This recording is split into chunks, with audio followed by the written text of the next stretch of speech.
especially when you just let out all of this, associations and emotions out there, and you kind of reflect on them, try to catch them, or just follow up the sequence of associations. Because I've been really struggling with this, actually. I've been, living in China and trying to find my own way, what I want to do, in life.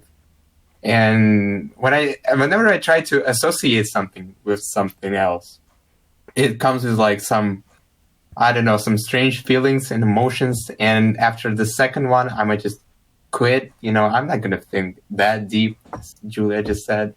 But, and I think it's because of the fuel. Like, I would, it's obvious that music plays a huge influence. It takes like, you use it as your, like fossil fuels, basically like gasoline to just power up your motivation or, this creativity. And that's where that's why you express some of these emotions on your art. So that's really interesting. You probably thought that maybe I'm thinking a lot before I start to work, but it's not. Because I'm not really think a lot. I'm just feel, and I just try to catch this feeling and express it somehow. So that's very interesting. Yeah. Do you have like any problems of like procrastination when you feel like doing it but not doing it actually, or just put it off someday later? I love this question because. Many artists and people who work in creative industries are faced with this, but I'm actually not, because I faced with another problem. For a long time, I didn't allow myself to relax. I just worked for weeks without any weekends, and I found myself in this point, like I can't do something, I feel weak, and I hate everything, I don't want to do anything. And it is not procrastination, it is actually more burnout, like a cycle, right? Yeah, burnout. Yes, problem.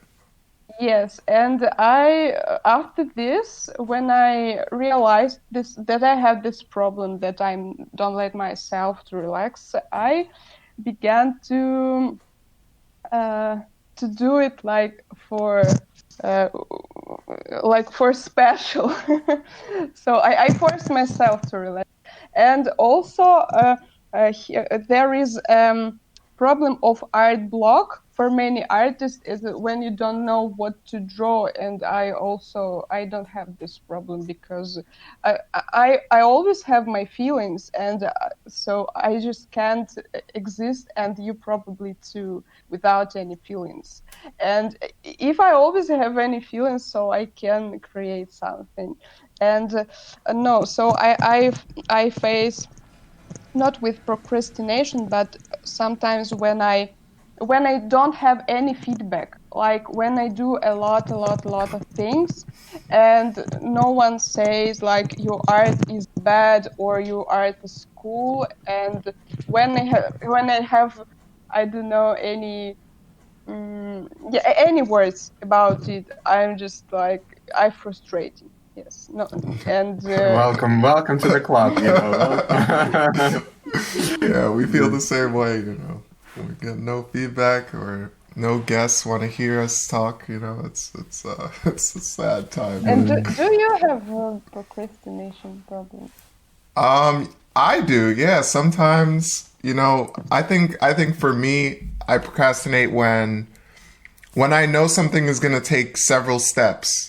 Like, first step is like, oh, you have to create this layout, for example. And then the second step is like, okay, now you have to get somebody to join your show. Now you have to get, if I know it's going to be a process, sometimes I get like, I'll wait until tomorrow to start it.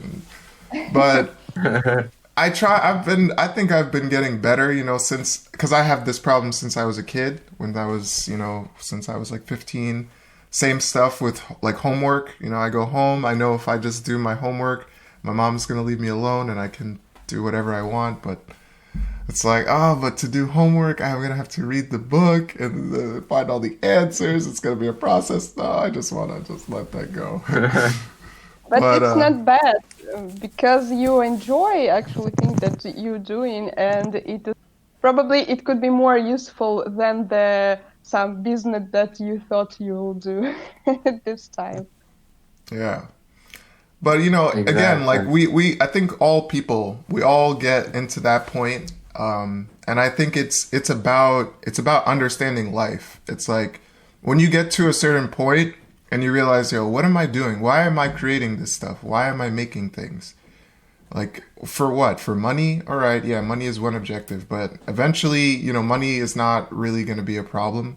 I mean, we hope for all people that they reach that, but I think it's more about you start to realize, like, there is no bigger reason. It comes to really about philosophy. People need to create their own goals in life. They have to have, like, something to measure themselves as a way of saying, like, okay, I accomplished this, and this is what I wanted to make, and that's why I made 1,000 failures so I could get this one success. But even if you finally reach that success, then you feel it the worst. It's like then you almost can never go back to doing it again, because it's like you already did it, you accomplished it. But, some people are different. Some people chase that, legendary status of doing, until they die. And I admire those people. I mean, I'm on the edge right now of just figuring out what I'm going to do, and it's not about procrastination per se. It's just more like I've been really constrained by my feelings. I feel like I should be doing it right now, but I would rather not, or I have some other stuff, coming to my shoulders. I have like school, or I don't know, medicine stuff. I gotta go to a drugstore, so anything, this constant flow chaos, basically. That's what this podcast is all about. You never know who's gonna come on this, third grade.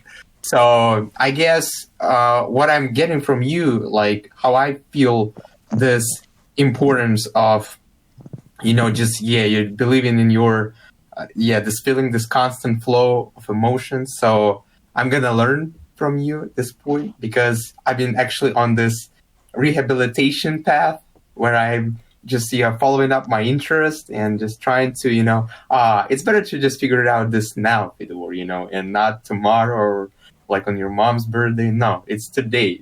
Like, must be done. So, but at the same time, I have another question, and it's good when you have this motivation of doing something, without any procrastination. But when was the last time when you didn't have these emotions and feelings, when you were basically absent, like empty, your heart empty, you didn't have any, tenacity of doing stuff? So So maybe I can't say an exact date. Maybe I have to think. It doesn't happen in the day usually. It's like a period. You start to realize it, in this process, or like, oh, I've been in this shit for like 3 days already. It feels like a dream. I had like a nightmare this morning. Zapoy. Yeah, or Zapoy. Yeah, or Zapoy. I have this feeling of like, well, I don't want to do something. I'm empty and nothing in my head. When I see that like someone really successful, and I just realized that I don't have all these techniques to do art like this, because I have really old computer and really old something, and I just became like, I will never be better than some Asian. You know this joke that if you do something well, there is also some Asian guy that will do it better. Yeah, exactly. I definitely have heard this. Not in the podcast field, They're not as good. But it's funny because like that's like a stereotype that's like positive. It's supposed to be positive, but at the same time, like if you're not Asian, you're like, oh, I don't want to agree with that. I want to fight that. But yes, and also I had this feeling maybe I don't know half a year ago, or maybe I don't know 2 months ago, because time is going so fast. I just can't realize when I had it, but I had it, and especially when I have to work a lot, I have to generate a lot of ideas. Yes, I had this feeling like 2 weeks ago, but not in the field of making some art pictures, but in the field of my study, because I study art and science, and we have to make our thesis project. And when you are suggest some ideas to some like old people, they say something like, oh, it's not I don't know, art and science, or it's not cool, you're doing wrong, and you just like suggest a lot of ideas one by one, time to time, and then you're just like, I don't want to think about anything. I'm just empty. I'm tired. But yeah, I know when it happens, I know where is the core of the problem. It just means that I'm tired, and I found a good way to make free my brains, because. When you have to think a lot, to study a lot, your brain is just like, I don't know, just like a tough ball. I can describe it like this. And I found a way, so I began to tell like very, very stupid jokes. It helps me, yes, it's funny, but it helps me. After this, I feel like my head is clean, probably, but I don't know how it works.